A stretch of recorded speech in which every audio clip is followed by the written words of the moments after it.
Two written summary of the rise to the Nazis for the GCSE History course, Germany 1919 to 1945, taught at Plymstock School. In 1918, whilst wounded, Hitler found out that Germany had lost the war. Being a brave soldier, he was, however, kept on as part of the 100,000 strong German army after the Treaty of Versailles.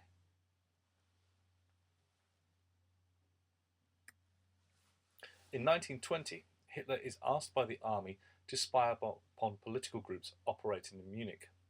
They are concerned that they may cause more political instability, like that which caused by the Freikorps and the Spartacists in 1919 and 1920.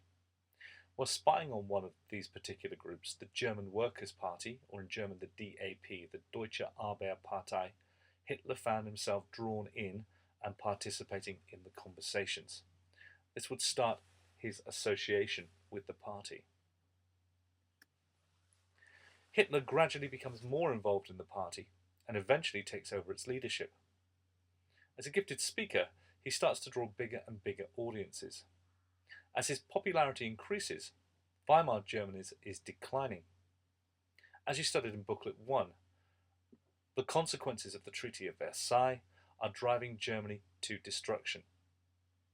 Seizing his chance in 1923, Hitler decides to overthrow the Bavarian government in Munich before marching on Berlin. He does this in 1923 because it's the year of crisis when he believes that the Weimar Republic is at its weakest. With Munich captured and the army on his side, and with the support of Ludendorff, Hitler is certain that his plans to march on Berlin will succeed. The putsch, however, ends in failure when the army fires upon Hitler.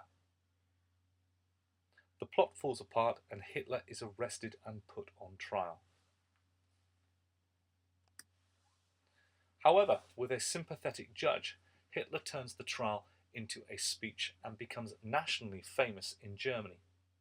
Instead of receiving the death penalty, which he should have received for committing an act of treason against Weimar Germany, he only gets a short prison sentence, and he spends it in considerable luxury.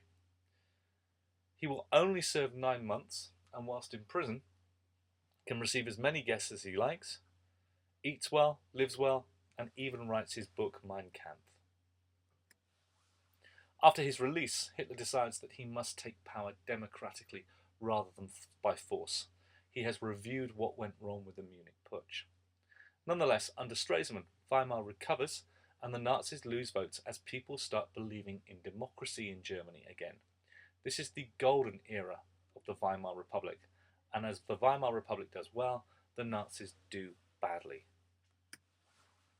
However, with the Wall Street crash of 1929, the conditions are created for a rise in the popularity of the Nazis again.